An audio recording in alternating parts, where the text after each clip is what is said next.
मैं संविधान को मानने वाला व्यक्ति हूं। जब तक सब्र का पैमाना पूरा ना हो जाए तब तक मैं कोई ऐसा कदम नहीं उठाता जिसको ये कहा जाए कि ये संवैधानिक नहीं है। लेकिन मैं फिर आपसे कह रहा हूं, आज हिंसा का रास्ता हमारे लिए अच्छा नहीं है। कोई व्यक्ति महापुरुष एक दिन में नहीं बनता है। समाज निर्णय लेता है उसके कर्मों के आधार पर, उसके जाने के बाद कि ये हमारे महापुरुष थे या कोई हमें बहकाने वाले आदमी थे। और सुनिए, जब कोई जीवित होता है तो उसका विरोध भी होता है, आलोचना भी होती है, आरोप भी लगते हैं।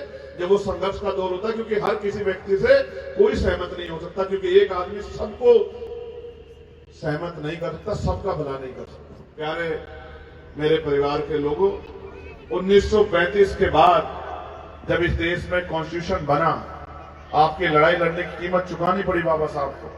वो आपकी लड़ाई लड़ते थे, इससे जो लोग खुश नहीं थे उन्होंने एड़ी चोटी का जोर लगाया कि बाबा साहब किसी इलेक्शन को जीत ना पाए। उनको अपमानित किया और तमाम दलों ने उस समय उनको अपमानित किया, लेकिन बाबा साहब ने हार नहीं मानी। तो जब बाबा साहब अम्बेडकर को संविधान बनाने का मौका मिला तो क्या दिया बाबा साहब अम्बेडकर ने संविधान में कि पूरी दुनिया में अमेरिका, ब्रिटेन, यूरोप जो नहीं कर पाया वो बाबा साहब अम्बेडकर ने संविधान में किया कि देश की तमाम महिलाओं को, बालिग महिलाओं को वोट का अधिकार दिलाने का काम किया।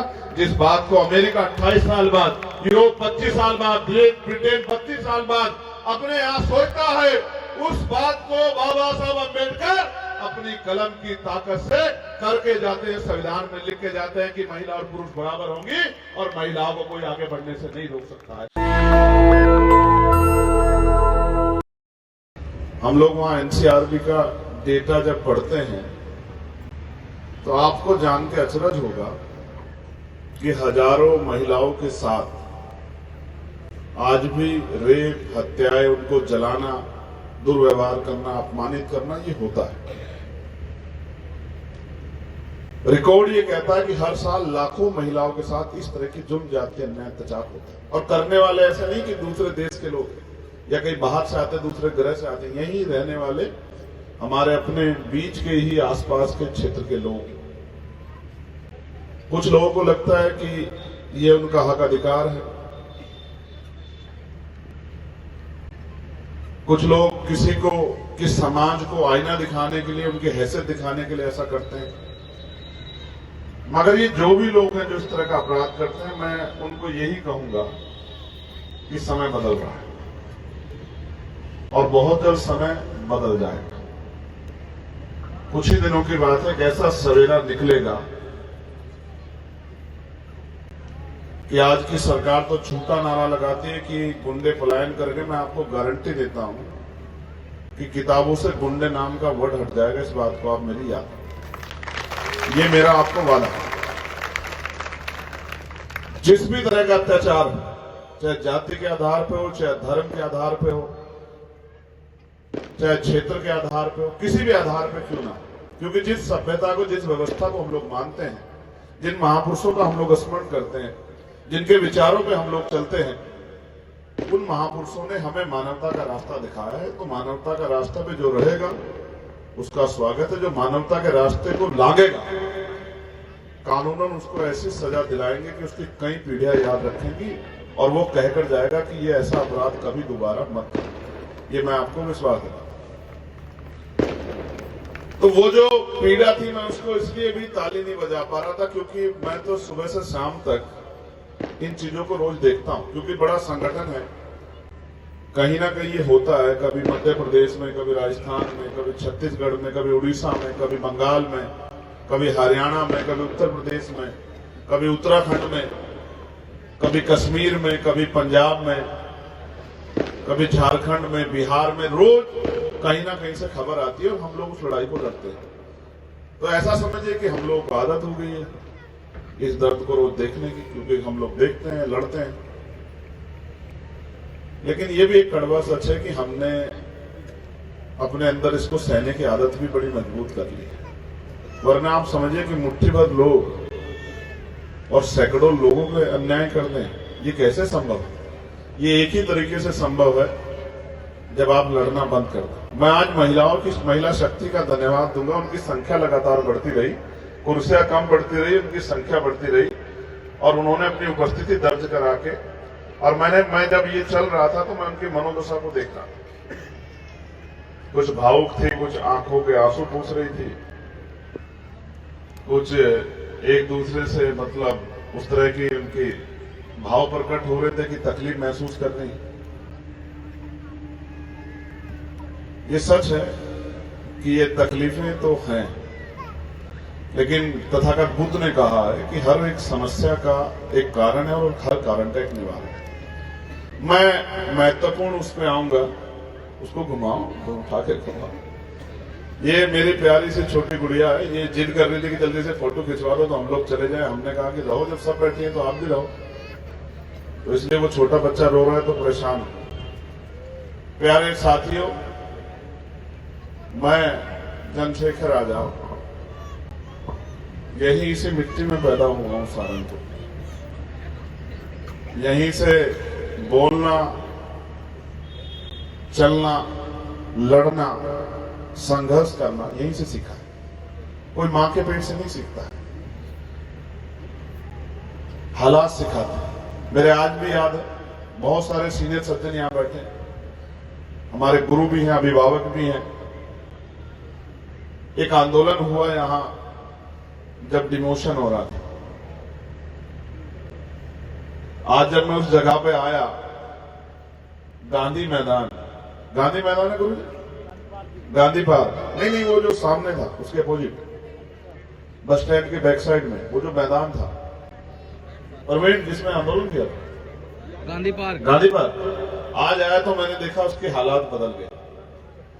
तो वहां से आंदोलन शुरू हुआ और यहां तक आया, जिलाधिकारी कार्यालय तक। और मेरे नेचर में है कि मैं डंडा लेके उसका नेतृत्व कर रहा था कि कहीं अव्यवस्था ना, क्योंकि मैं एनसीसी का स्टूडेंट रहा हूं। मैं नियमों का बड़ा पक्का, अनुशासन को प्रायोरिटी देता हूं, नाराज भी होता। तो मैंने तो बोलना, मैंने मेरे साथियों ने यहीं से सीखा, इसी सहारनपुर से। और बहुत सारे पत्रकार साथी खड़े, इन्होंने मेरी बहुत मदद की। जब हम आंदोलन करते तो ये खबरें बेचारे छाप देते, इनका वो मेरा अपना बीच का मामला है। इन्होंने बहुत मदद की हम लोग। आज हालात बदल गए। यही सहारनपुर की जेल है, इनको याद है। निर्दोष होते हुए मुझे पकड़ा गया और 16 महीने मैं और मेरे साथी जेल में रहे। लाठियां खाई, कुछ को करंट लगाया गया, कुछ को पीटा गया,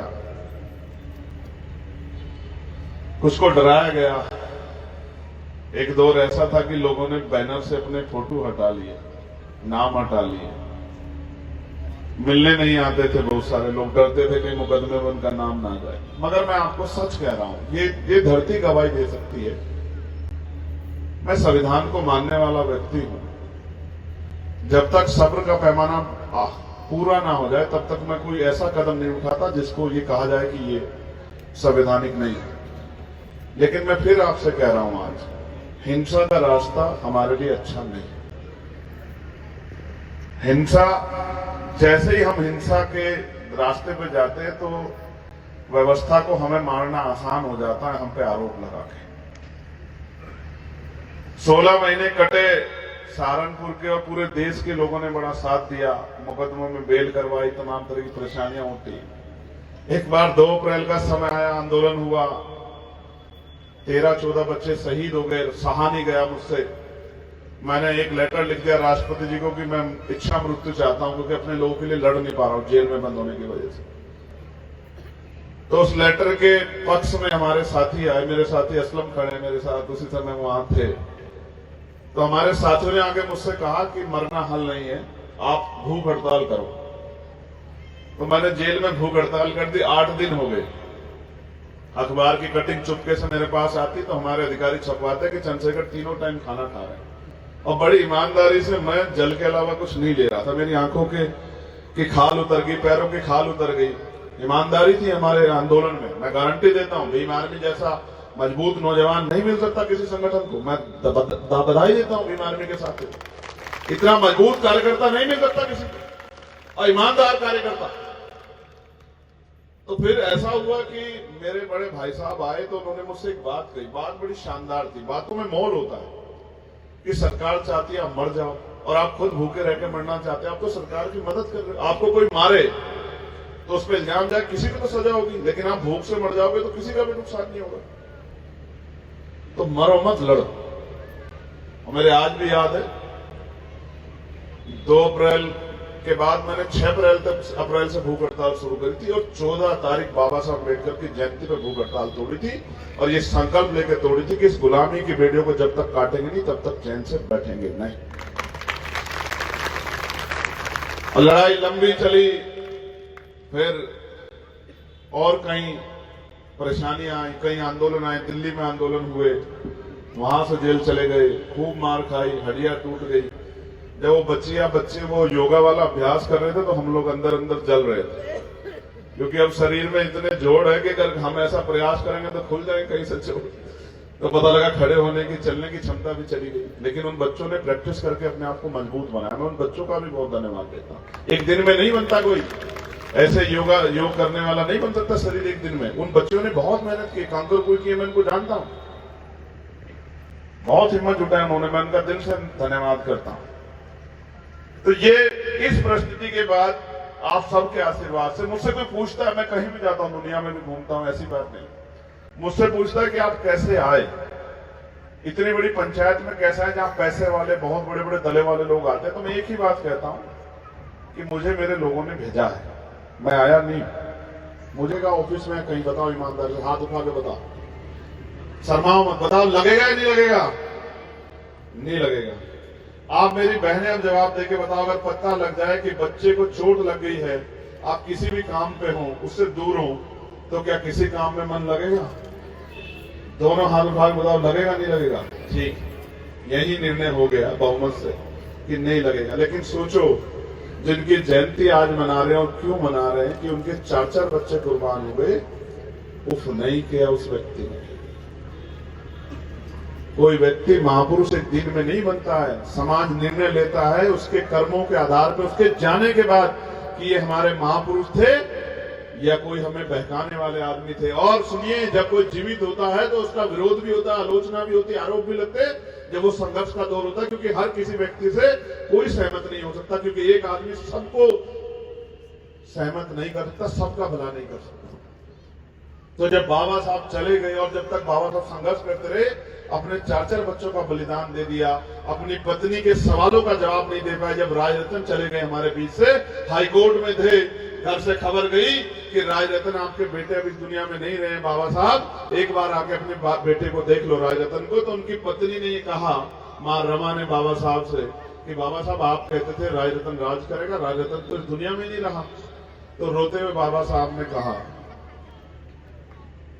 कि मुझे मेरे करोड़ों राजरत्नों की चिंता है, इसलिए मैं इसके लिए आंसू नहीं बहा सकता हूं। मैं बस ये वादा करता हूं कि मैं करोड़ों राजरत्नों को मरने नहीं दूंगा, इसलिए मैं संघर्ष करूंगा। ये बाबा साहब, इसलिए उनकी जयंती हम लोग मना रहे हैं। वो यहां नहीं पैदा हुए, इस जिले में नहीं पैदा हुए, वो इस प्रदेश में नहीं पैदा हुए, वो दूसरे छोर पे 2000 किलोमीटर दूर इंदौर में पैदा हुए, मऊ में पैदा हुए। प्यारे मेरे परिवार के लोगों, 1935 के बाद जब इस देश में कॉन्स्टिट्यूशन बना, आपकी लड़ाई लड़ने की कीमत चुकानी पड़ी बाबा साहब को। वो आपकी लड़ाई लड़ते थे, इससे जो लोग खुश नहीं थे, उन्होंने एड़ी चोटी का जोर लगाया कि बाबा साहब किसी इलेक्शन को जीत ना पाए, उनको अपमानित किया। और तमाम दलों ने उस समय उनको अपमानित किया, लेकिन बाबा साहब ने हार नहीं मानी। तो जब बाबा साहब अम्बेडकर को संविधान बनाने का मौका मिला, तो क्या दिया बाबा साहब अम्बेडकर ने संविधान में, कि पूरी दुनिया में अमेरिका, ब्रिटेन, यूरोप जो नहीं कर पाया, वो बाबा साहब अम्बेडकर ने संविधान में किया कि देश की तमाम महिलाओं को, बालिग महिलाओं को वोट का अधिकार दिलाने का काम किया। जिस बात को अमेरिका 28 साल बाद, यूरोप 25 साल बाद, ब्रिटेन 32 साल बाद अपने यहां सोचता है, उस बात को बाबा साहब अम्बेडकर अपनी कलम की ताकत से करके जाते हैं, संविधान में लिख के जाते हैं कि महिला और पुरुष बराबर होंगी और महिलाओं को कोई आगे बढ़ने से नहीं रोक सकता है। और जब वो हिंदू कोड बिल में महिलाओं को बराबर के अधिकार नहीं दिला पाते, एक चपरासी की नौकरी ना छोड़े, कोई गांव के प्रधान का पद ना छोड़े, ठोकर मार दी उस सत्ता को, उस पद को, कानून मंत्री के पद से, जिससे वो आपका भला नहीं कर सकते। तो ऐसे महापुरुषों का आंदोलन हम लोग चला।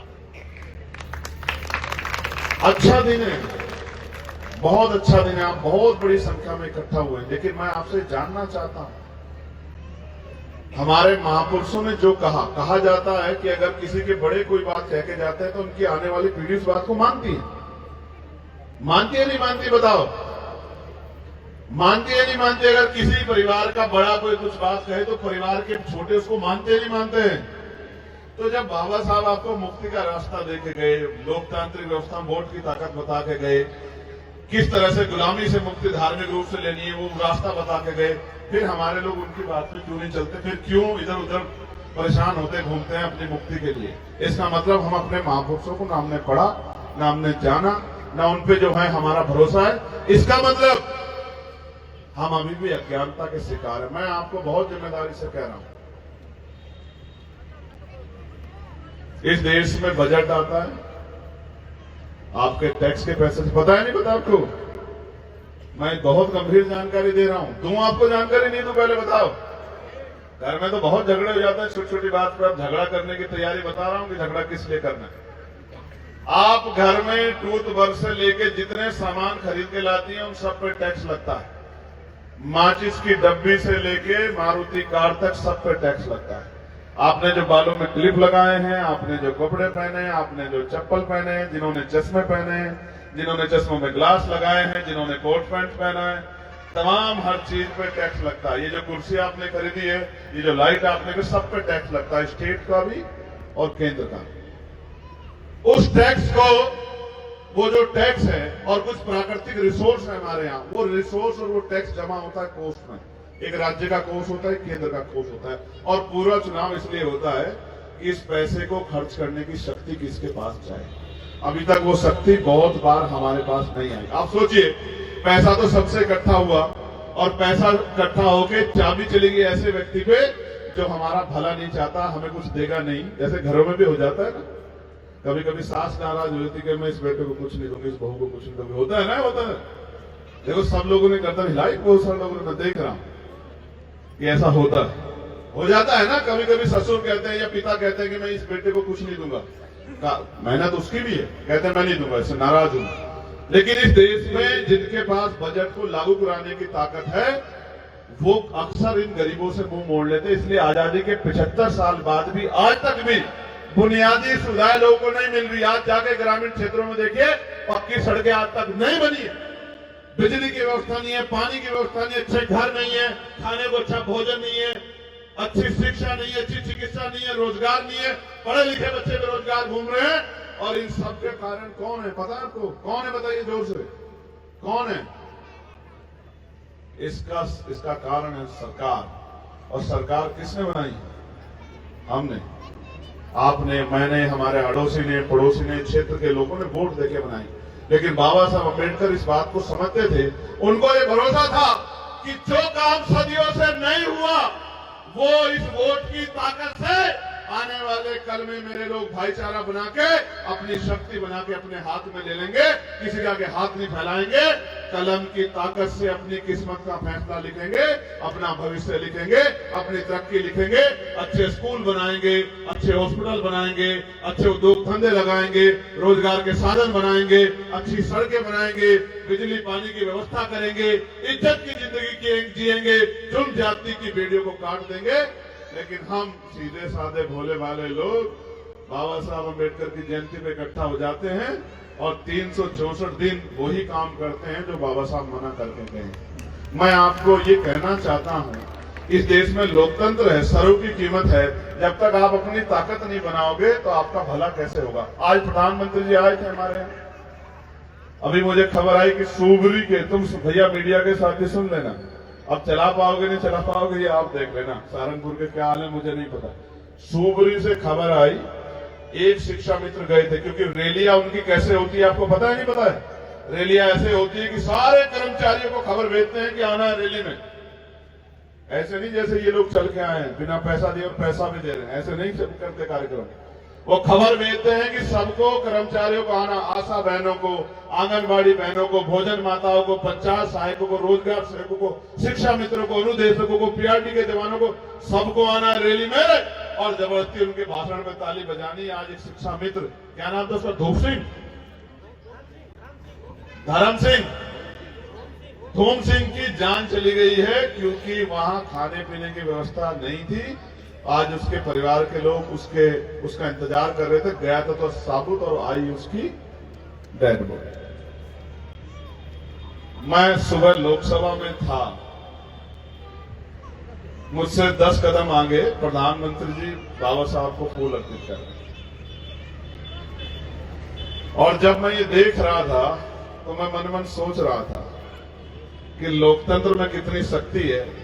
जिसको मार के पीट के जबरन जेल में बंद कर दिया, आज उसके लोगों ने उसको प्रधानमंत्री के पीछे वहां बराबर में ले जाकर खड़ा कर दिया। कितनी शक्ति है लोकतंत्र। और अगर ये शक्ति थोड़ी सी और बढ़ा लो तो कुर्सियां वही है, आदमी बदल सकते हैं, ये भी आपके हाथ में है। मेरी बात को आप याद रखना, लोकतंत्र है, ये आपके हाथ में है। पिछले लंबे समय से बाबा साहब का सपना, मान्यवर काशी राम साहब का सपना इस देश में अधूरा है। और उनके बच्चे होने के नाते हमने सुना था, उन्होंने कहा था कि मुर्दा लोग मिशन नहीं चलाते और जिंदा लोग मिशन को रुकने नहीं देते। इसलिए अपने और अपने परिवार की परवाह न करते हुए आज भी हमारे आजाद समाज पार्टी के नौजवान नेता, जिम्मेदार साथी गली गली जाके जागरूकता अभियान चला के अपनी शक्ति बढ़ाने का काम कर रहे हैं। और मैं आपको बताना चाहता हूं, आप बताओ, अपने दिल से पूछना अगर मेरी बात झूठ गलत हो तो। आपके बच्चे परिवार में मेरे जैसे बेटे होंगे, किसका मन होता है जेल जाने का? कोई अपने मन से जेल जाना चाहता है? जरा हाथ उठाओ जो यहाँ कहे कि हम अपने मन से जेल जाना चाहते हैं। कौन लाठियां खाना चाहता है? मैं तो वो हूं जिसके जेल और लाठियों से जी नहीं भरा, तो जिसको जान से मारने के लिए गोली चलाने का काम किया और मर ही गया था, लेकिन आपके आशीर्वाद ने बचा लिया, वरना कोशिश तो उन्होंने पूरी की थी। मैं आपको ये बात इसलिए बता रहा हूं, मेरी बात पर गौर करना। ये लोकतंत्र है, सरों की कीमत है। आप अपनी ताकत को नहीं समझ रहे हो। जिस दिन आप अपनी ताकत को समझ जाओगे, इस देश का मिजाज बदल जाएगा। आज परमिशन चाहिए थी कई लोगों को बाबा साहब की जयंती बनाने की, जितने बहुत सारे लोग खड़े होंगे। कई ऐसे गांव के लोग होंगे जो कहेंगे नहीं मिली परमिशन। क्यों नहीं मिली परमिशन? क्या इस देश में, इस प्रदेश में कमजोर वर्गों की धार्मिक आस्था नहीं है क्या? जो बाबा साहब को मानने वाले, क्या उनको शोभा यात्रा निकालने का अधिकार नहीं मिलना चाहिए? क्यों हो रहा है ये सब? क्योंकि सत्ता आपके खिलाफ, और वो बजट भी लगा रही है तो ऐसी जगह जहां से उन लोगों का भला हो जो उनके विचार को मानते, जो आप बाबा साहब के विचार को मानते, उनसे कोई मतलब नहीं। लेकिन एक बात पे आप गौर करो, सीनियर लोग भी, बुद्धिजीवी लोग भी गौर करना, मंच भी गौर करना। पिछले 9 साल से उत्तर प्रदेश में सरकार है, ऐसी जयंती नहीं बनी जिस तरह की मनाने का इस बार प्रयास किया जा रहा। और ऐसा क्या है कि हम 403 करोड़ रुपए देंगे और बहुत सारी मूर्तियों की छत बनाएंगे, उनको सशक्त करेंगे? क्या है ऐसा, बताइए। अपने मन से सोचिए कि 9 साल में जो नहीं हुआ, बाबा साहब अम्बेडकर की जयंती में प्रधानमंत्री जी ने कोई बड़ा काम नहीं किया। इस बार ऐसा क्या है कि पश्चिम उत्तर प्रदेश के एक हाईवे को जो है 14 अप्रैल को किया जा रहा है? आप नहीं समझते? 2 चीजें हो सकती, क्या तो आप समझते नहीं या फिर समझना नहीं चाहते। मैं उसका कारण बताता हूं आपको क्या है। ये लोकतंत्र है, आपकी ताकत ना बन जाए। इसका एक किस्सा सुनाता हूं आपको। महाराष्ट्र में औरंगाबाद में नामांतर आंदोलन चला, एक यूनिवर्सिटी का नाम बाबा साहब अम्बेडकर के नाम पर रखने के लिए, और धरना चल रहा, लोग मर गए, लाठियां चली, गोलियां चली, लेकिन सरकार ने मांग नहीं मानी। लेकिन उसके विपरीत यहां यूपी में एक यूनिवर्सिटी का नाम बिना मांगे बाबा साहब अम्बेडकर के नाम पर रख दिया गया। तो हमारे नेता काशीराम साहब क्या कहते हैं? वही बात, वही किस्सा दोहराना। काशीराम साहब कहते हैं कि सत्ता में बैठे लोग जानते हैं कि उत्तर प्रदेश के अंदर सत्ता परिवर्तन की, और सिर्फ सत्ता परिवर्तन की नहीं, कमजोर लोगों के हाथ में ताकत आने की मुहिम चल रही है। बाबा साहब अम्बेडकर के विचारों की शक्ति बनने की मुहिम चल रही है। इसलिए ये ना चाहते हुए भी इस यूनिवर्सिटी का नाम बाबा साहब अम्बेडकर के नाम पर रख रहे हैं कि हमारे लोग इस बात से खुश हो जाए और इनके बातों में गुमराह हो जाए। मैं आपको बताना चाहता हूं कि उत्तर प्रदेश की गली गली, गांव गांव में पिछले 1.5 साल से जो मुहिम हम लोगों ने पहले प्रभुजन सम्मेलन की 18 सहारनपुर से तय किया, सहारनपुर से शुरू किया, 18 प्रभुजन सम्मेलन किए। उसके बाद 8 जिलों, 8 मंडलों में इतनी बड़ी बड़ी रैलियां की जो प्रधानमंत्री और मुख्यमंत्री भी नहीं कर पा रहे हैं। कड़ी धूप में मेरी माए बहनें लाइन लगा के खड़ी होकर अपने बेटे को आशीर्वाद देने के लिए आती है। मेरे नौजवान भाई कड़ी धूप में पेड़ों पे चढ़ के, दीवारों पे चढ़ के जय भीम का नारा लगा के सरकार को ऐलान करके कहते हैं कि अब वक्त हमारा आने वाला है। बाबा साहब कह के गए थे 20वीं सदी आपकी है तो 21वीं सदी हमारी होगी। ये दिन आने वाला है, इसलिए आज हर कोई जयंती मनाने की बात कर रहा है, बाबा साहब की बात कर रहा है। कल ही हम लोग लखनऊ कार्यक्रम में थे, कार्यक्रम करके लौटे। मैं आपको बताना चाहता हूं, आप गुमराह हो सकते हैं, आपके मन में सवाल हो सकता है, आपके विरोधी के मन में कोई सवाल नहीं। वो जानता है कि ये मूवमेंट हमारे लिए क्या करेगी, अगर ये मूवमेंट आगे बढ़ गई तो किस तरह के बदलाव होंगे। वो सत्ता छीनने के लिए जो कभी आपकी गलियों में नहीं आते, आपके मोहल्लों में नहीं आते, आपसे बात नहीं करते, 5 साल आप रोते चिल्लाते रहो, ज्ञापन देते रहो, आपकी तकलीफ नहीं सुनते, चुनाव के समय बड़े बड़े कुर्ते पहन के अपनी गाड़ियां छोड़ के आपके मोहल्लों में आते। क्यों? क्योंकि बाबा साहब अम्बेडकर भारतीय संविधान में आपकी उंगली में इतनी ताकत दे गई, जिसे चाहो कुर्सी पे बिठा दो और जिसे चाहे जमीन पे पटक दो। इस शक्ति की वजह से आपके मोहल्ले में आता है। और मैं कहना चाहता हूं, जिस दिन वोट का अधिकार चला गया है ना मेरे लोग, आप मुझसे गारंटी ले लो, आपकी खाल भी सड़ जाएगी तो कोई आपकी तकलीफ को सुनने नहीं आएगा। इतिहास गवाह है। बाबा साहब कहते हैं इतिहास, जो कौम अपना इतिहास नहीं जानती वो कभी भविष्य का निर्माण नहीं कर सकती। इतिहास पढ़ के देखो, जब तक संविधान नहीं था तो इस तरह की जुल्म जाते अत्याचार के शिकार होते थे हमारे लोग। और जब ताकत उनके पास है, ताकत का भी फर्क होता है, ताकत आज उनके पास है तो सुगरी के लोग अपनी लाश को लेकर बैठ के रो रहे हैं। और मुझे पता लगा कि पुलिस और एडमिनिस्ट्रेशन ये कह रहा है कि आज ही अंतिम संस्कार करो।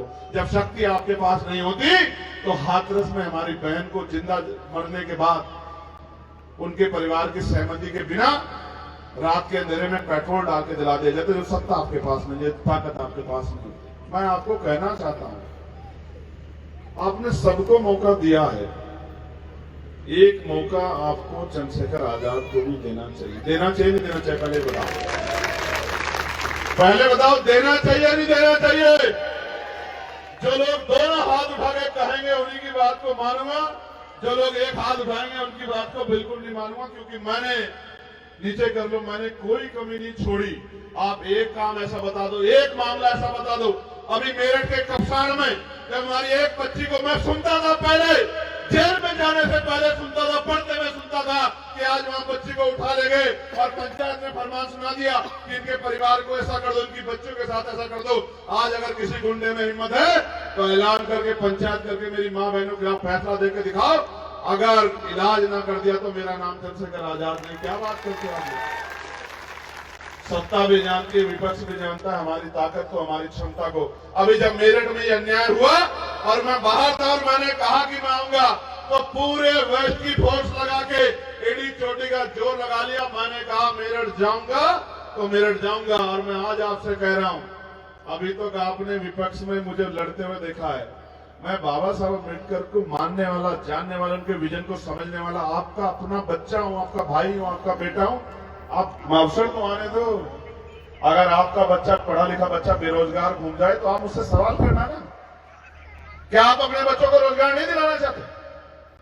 क्या आप जो आज महंगी शिक्षा मिल रही है, क्या 10-12 हजार अपने दिल से पूछ के देखो कि 8-10 हजार रुपए महीने की फीस आ रही है, बच्चों की खर्चा आ रहा है हर साल। नई वर्दी, नए जूते, नए मोजे, नई किताबें, नया सिलेबस, और सब एक दुकान से मिलेंगे। जो लूट हो रही है शिक्षा के नाम पे, और बाबा साहब कह के गए और कानून बना है, राइट टू एजुकेशन की शिक्षा अधिकार है आपका। उसके बावजूद कानून है, बिल्कुल सच है, कानून है। 25% गरीबों के बच्चे प्राइवेट स्कूलों में पढ़ेंगे। कौन से स्कूल में 25%? आप दिखा दो मुझे। कानून यही है, क्योंकि लागू कराने वाले हाथ उन लोगों के जो चाहते हैं आपकी शिक्षा खत्म हो जाए। आज आपको 10-15 हजार रुपए की महंगी शिक्षा में अपना बच्चा पढ़ाना पड़ रहा है। आप क्यों नहीं ताकत बनाते कि 200-150 रुपए में वो शिक्षा मिले इंग्लिश मीडियम की, जिसके लिए पहले आपको 15 हजार रुपए, 10 हजार रुपए पे करना पड़े। तो आपके हाथ में बटन सही दबा दो तो ताकत आपकी बन जाएगी। ताकत बन जाएगी तो सिस्टम लागू हो जाएगा। मेरे साथी हैं, लोकतंत्र को समझो मेरे लोगों। मेरे साथी है, हिंदू राष्ट्र हुआ करता था नेपाल, लेकिन फिर वहां के लोगों ने माना कि भाई कानून संविधान से चलेगा। आप देखो उन्होंने सबसे पहला काम क्या किया, जब मेरे वो बालेंद्र साहब प्रधानमंत्री बने, वहां नौजवान है, और हो सकता है हमसे छोटे हों, जेएनयू में पढ़े हमसे छोटे हों। क्या कहा उन्होंने, क्या किया? उन्होंने कहा हमने हजारों साल जुल्म जात के अत्याचार दलितों के साथ के, ये हाउस माफी मांगेगा अपने उन परिवारों से जिनके साथ हमारे रहते अन्याय हुआ। ये पूरे देश की जिम्मेदारी है और पूरे हाउस में माफी मांगेगी। और मैंने लोकसभा में कहा कि ये इनको कब शर्म आएगी भाई? आप कब मांगोगे उस जुल्म के लिए जो जुल्म आपने किया है? आप भाई भाई कहते हो और फिर भाई भाई के नाम पे भेदभाव करते हो। और मैं आज कह रहा हूं, आप देखना जल्द वो अपनी सरकार में लागू करेंगे कि सबके बच्चे सरकारी स्कूल में पढ़ेंगे, प्राइवेट स्कूल में किसी का बच्चा नहीं पढ़ेगा। सरकारी स्कूलों में वो सुविधा ला के देंगे। मेरी बात काफी आप, ये नौजवान बदलाव और विजन को लेकर काम करने वाले लोगों की नई पहल है, सोच है। ऐसी चिकित्सा व्यवस्था कि जिसमें जेब ना कटे, रोजगार व्यवस्था, गारंटी रोजगार व्यवस्था, ऐसी ही अच्छी सड़कें, बिजली पानी की व्यवस्था, इन तमाम कामों करने की शक्ति कहां से आएगी? जब आप आशीर्वाद दोगे। और जब आप आशीर्वाद दोगे, मैं आपको लिख के देता हूं, फिर आपको रोना नहीं पड़ेगा, पछताना नहीं पड़ेगा, तड़पना नहीं पड़ेगा, किसी के साथ अन्याय नहीं होगा। ये तब होगा जब आप इस काम को करोगे। तो बाबा साहब तो ताकत देके चले गए, लेकिन हमने उसका प्रयोग करना नहीं सीखा। समझिए जैसे किसी के घर में लाख रुपए रखे और वो हजारों रुपए के लिए दूसरे लोगों से भीख मांग रहा, उसको पता ही नहीं कि उसके घर में लाखों रुपए रखे। उसी तरह से बाबा साहब अम्बेडकर के प्रयासों से भारतीय संविधान में आपके पास वो ताकत है जिसमें 5 साल बाद लोग आपके पास आते हो। अगर आप घर से निकल के अपने अगले 5 साल के लिए लड़ाई लड़ने के लिए सही फैसले ले लो, तो वो दिन दूर नहीं कि आपको किसी के दरवाजे नहीं जाना पड़ेगा, सरकार आपके दरवाजे आएगी और ऐसी पॉलिसी लागू होगी। जिन दफ्तरों में आज आप लाइन लगाते हो, पैसे देते हो काम कराने के लिए, मैं गारंटी देता हूं कि उन गरीबों के मोहल्लों में जहां बिजली पानी की व्यवस्था नहीं पहुंची, और मोहल्लों में अधिकारी आके बैठा करेंगे और सुबह से शाम तक काम किया करेंगे, घर घर खबर भिजवाया करेंगे कि पूछना उनका कोई कागज तो नहीं बाकी रह गया। अगर वो कागज नहीं बना तो ऐसा ना हो कि शाम तक चंद्रशेखर सस्पेंड करके हमें जो है और जेल वेल डलवा दे, उसका कोई पता नहीं। लेकिन ये तभी होगा जब आप सपोर्ट करोगे साथ। तो मैं तो कोशिश कर रहा हूं 2 साल से पार्लियामेंट में लगातार हर विषय पर आवाज उठाने की, हर मामले को मजबूती से आपका पक्ष रखने की, बाबा साहब की आइडियोलॉजी के आधार पर, फूले की साहू के आइडियोलॉजी के आधार पर रखने की। लेकिन कभी कभी मैं कोशिश भी करता हूं कि कार्यक्रमों में भी जाकर समझाऊं। मैं बहुत दिनों बाद इस समय का कार्यक्रम कर रहा हूं, लगभग 1 साल से ज्यादा का समय हो गया मैं इस समय के कार्यक्रमों में नहीं गया। लेकिन मेरा प्यार है सहारनपुर के प्रति, और क्योंकि मैं यहाँ का बेटा हूं, मेरे कंधों पर जिम्मेदारी भी है। और मैं लायक औलाद हूं बाबा साहब की, नालायक नहीं जो अपनी जिम्मेदारियों को उतार कर फेंक दे। मैं ताकत कहीं से भी हासिल करूं, लेकिन सहारनपुर के लोगों को पीछे नहीं छोड़ूंगा। मेरी बात को आप याद रखें। कौन से उद्योग धंधे, कौन सा इंडस्ट्रियल एरिया है जो पढ़े लिखे बच्चे रोजगार कर ले? बताओ कहां है सहारनपुर में? हाईवे बना रहे हो आप, बहुत अच्छी बात है, बनाने चाहिए, समय बचेगा। लेकिन जो टोल आप खाल से निकाल रहे हो उसको कहां से? 3 टोल है उस पर, 3 टोल है। और मैं गारंटी देता हूं दिल्ली से यहां तक के में 450 रुपए से कम का टोल नहीं बैठेगा, आप देख लेना। तो ये जो टोल के नाम पे आप टैक्स लेते हो, पहले गाड़ी के समय वैट लेते हो, फिर सेस लेते हो, फिर पेट्रोल डीजल पे टैक्स लेते हो, फिर टैक्स भी लेते हो। कैसे लूट रही है सरकारें? इसलिए लूट रही है कि हमारे लोग खड़े नहीं हुए। तो आप यहां आए, इतना प्रेम दिया, मैंने बहुत सारी प्रस्तुति देखी, मैं दिल से उन सबका आभार प्रकट करता हूं। जो वो जिम्नास्टिक वाले बच्चे थे वो यहाँ है क्या? योगा वाले बच्चे हैं या चले गए? अच्छा, और वो जिन बच्चों ने वो हुकम सिंह भाई के साथ वाले बच्चे, हाँ, मैं एक बात हुकम सिंह भाई आपको भी कहने आओ इधर। बहुत शानदार प्रस्तुति दी इन्होंने, अंदर तक झकझोर दिया। बताओ झकझोरा नहीं झकझोरा? ईमानदार से बताओ, जिन लोगों को झकझोरा जरा हाथ खड़े करो। आंसू आ गए? ये बड़ी अच्छी टीम है। मगर मैं एक बात सोच रहा था, हालांकि हो सकता है मैं गलत हूं, हमें कोशिश ये करनी है कि हमारी कोई भी कार्यक्रम उसमें सकारात्मकता जानी चाहिए। हमारे बच्चों की मनोदशा पे ये फर्क नहीं पड़ना चाहिए कि आज भी हमारे साथ ऐसा हो सकता है। जब तक चंद्रशेखर आजाद खड़ा है तब तक तो इसके बाद एक कार्यक्रम और किया करो कि उन जीभ काटने वालों को चंद्रशेखर आजाद ने उल्टा लटका दिया। इस कार्यक्रम को किया करो आप लोग। जब तक आप ये नहीं करोगे तब तक आपके हौसले कमजोर पड़ते रहेंगे। कार्यक्रम किया करो। जो कल नहीं हुआ आज नहीं हो सकता है क्या? कानून कहता है ना कि जो अपराध करेगा, हत्या करेगा, उसको सजा होगी। फांसी होती है नहीं होती देश में? अगर कोई अपराध करेगा गरीबों के बच्चों के साथ, किसी भी बिना पे उनको नुकसान पहुंचाएगा तो उसको बचा नहीं पाएगा कोई। इतना सख्त करेंगे कानून को। आप मेरी बात को याद रखना, रात को जैसे कल्याण साहब के रात को 12 बजे भी महिलाएं घूमेंगी अपनी मर्जी से प्रदेश की शहर की कोने कोने में, किसी गुंडे की हिम्मत नहीं हो किसी बच्ची पर बांध उठा दे। ये ऐसी सरकार है जो फर्जी बैठे हैं, बड़े बड़े वादे करते हैं कानून व्यवस्था के। ये नहीं चाहते, इनको पता ये डर का माहौल बना रहेगा तो इनकी दुकानदारियां चलती रहेगी। तो मैं आपकी पूरी टीम को बधाई देता हूं। और मैं अच्छा मनोबल देखो उनका बच्चों का, वो छोटे हैं, उनकी क्लास के कुछ बच्चे भी यहाँ होंगे, उनको जानने वाले भी होंगे। कल उनके मन में किस तरह की छवि बनेगी उनकी। लेकिन आओ सब लोग, मैं इनकी टीम की दान देता हूँ और गुरुजी मैं इनको अपनी तरफ से पुरस्कृत करूंगा। पैसे भी कुछ ना, इनको बच्चों को पैसे भी। हाँ जरूरी है। लेकिन मैं इनसे एक पुरस्कृत करने के साथ मैं इनसे एक बात ये कहूंगा, आप में से किसी को भी शिक्षा में कोई दिक्कत आए, गुरुजी आपके माध्यम से वो बात आपके पास आ जाए।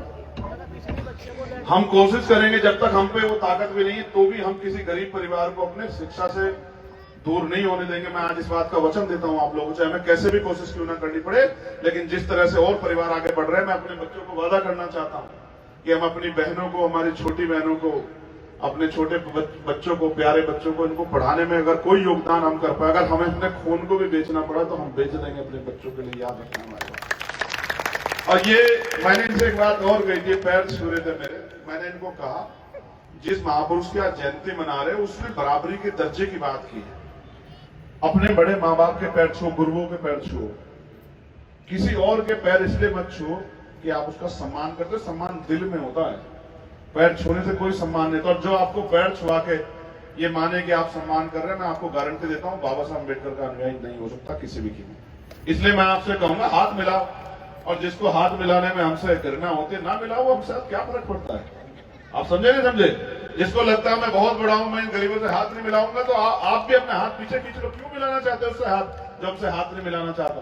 हम इतने काबिल बनेंगे कि जो हमसे हाथ नहीं मिलाना चाहता कल हमारे दफ्तर में अर्जी लेके खड़ा होगा। बाबा साहब के संविधान में हमें ताकत दी है, क्या दिक्कत है इसमें? पढ़ो लिखो, डॉक्टर, इंजीनियर, वकील, IAS, IPS, जज बनो, कुर्सियों में बैठो, कि चाहे वो आपसे आपकी जाति के आधार पर प्यार करे ना करे, लेकिन आपकी कुर्सी के सम्मान में खड़े होकर कहें कि साहब मुझे 2 मिनट के लिए अपनी तकलीफ बतानी थी। ऐसी स्थिति पैदा करो, ये हमारे हाथ में। हम इस देश की व्यवस्था में जिसमें पैदा हुए वो हमारे हाथ में नहीं था, लेकिन हम अपने आप को काबिल बना सकते हैं, ये हमारे हाथ में है। ये बाबा साहब अम्बेडकर संविधान में व्यवस्था करके गए। तो ये पीड़ा ज्यादा दिन हम लोग नहीं चलने देंगे। मैं आपको वादा करता हूं कि इस पीड़ा को जल्दी हम लोग खत्म करेंगे। उसके लिए आप सबके सहयोग की जरूरत पड़े। करोगे नहीं करोगे सहयोग बताओ? जो 4 हाथ उठा के मदद वादा करेगा उससे की मानी जाएगी। अब आप कहोगे 4 हाथ है ही नहीं, है नहीं।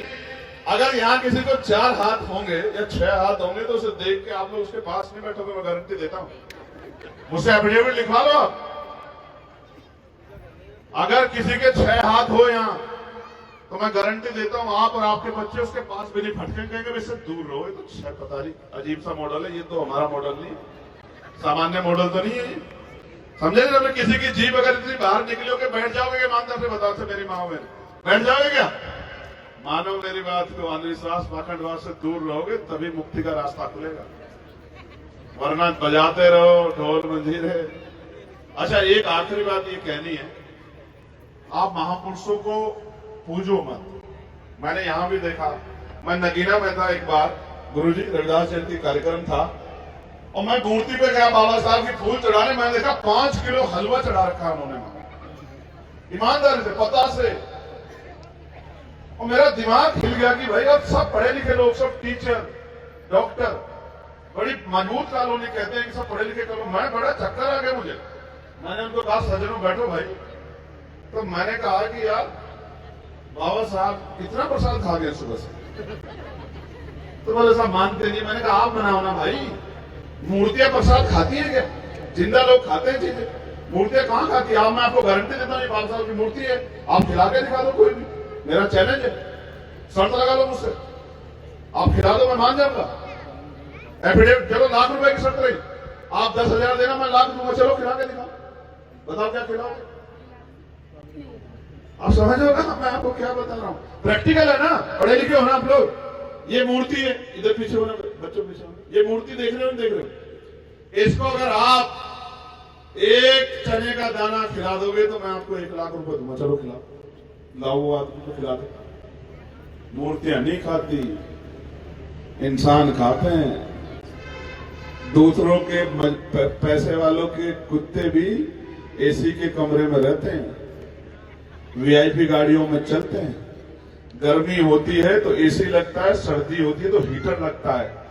और दूध बहुत अच्छा आता है कि पेट खराब ना हो जाए। अच्छा भोजन देते, बीमार होने पर डॉक्टर के यहां ले जाते, 500 रुपए का पर्चा बनता है। लेकिन इस देश में एक बड़ी आबादी वो भी है जो रूखी सूखी खा के किस तरह अपना पेट पालती है, सरकारों को नहीं दिखता कि या फिर वो देखना नहीं चाहती। सच ये है कि आप सरकार के एजेंडों में हो ही नहीं, वो तो मजबूरी है। संविधान कहता है कि इनके बारे में सोचना पड़ेगा, इनकी टीम बनानी पड़ेगी, इनको अधिकार देने पड़ेंगे, इनको शिक्षा दिलानी पड़ेगी। तो वो ना चाहते हुए कोई काम करते हैं तो वो ऐसा ही करते हैं। इसलिए मैं आपसे कह रहा हूं कि आपको अपने हकों के लिए लड़ना है, और जब लड़ोगे तभी बात आगे बढ़ेगी। गुरुजी, इनको पुरस्कृत करना है। साथ साथ जिले में आप ये भी वो चलाओ, अगर हमारे जो साथी हैं वो सहयोग करके कोई परिवार ऐसा हो जो बच्चे पढ़ना चाहते हो, पढ़ना पा रहे, उनकी मदद भी करें। हम लोग इस मूवमेंट को भी चलाएं, और आने वाले कल में हम लोग एक कमेटी बनाएंगे आरटी के जरिए, राइट टू एजुकेशन के जरिए। जो एडमिशन होते 25%, जो कॉलेज जो स्कूल एडमिशन नहीं करेगा उस स्कूल में ताला लगा देंगे। जिसकी हिम्मत हो खुलवा देना स्कूल को, मैं आपको गारंटी देता हूं। लेकिन करेंगे सब संवैधानिक, उसमें तुम लोग ज्यादा जज्बाती मत हुआ करो। समझे नहीं समझे?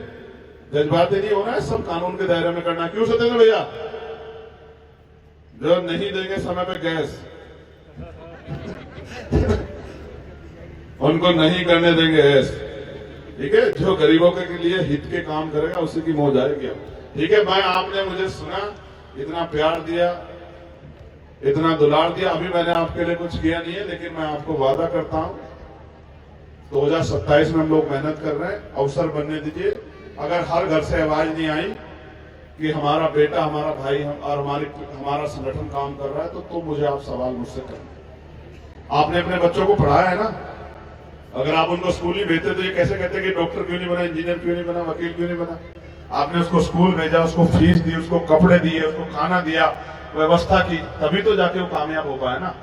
तो एक इस बेटे के बारे में भी, इस टीम के बारे में सोचो। बताओ, नेशनल दस्तक की आपसे गुजारिश है कि अगर इसको बचाना चाहते हैं तो नेशनल दस्तक को सब्सक्राइब करने के लिए रेड कलर के सब्सक्राइब बटन को दबाएं, फिर बेल आइकन की घंटी दबाएं। नेशनल दस्तक को बचाने के लिए बहुत जरूरी है कि हर खबर को शेयर करें, लाइक करें, कमेंट जरूर करें।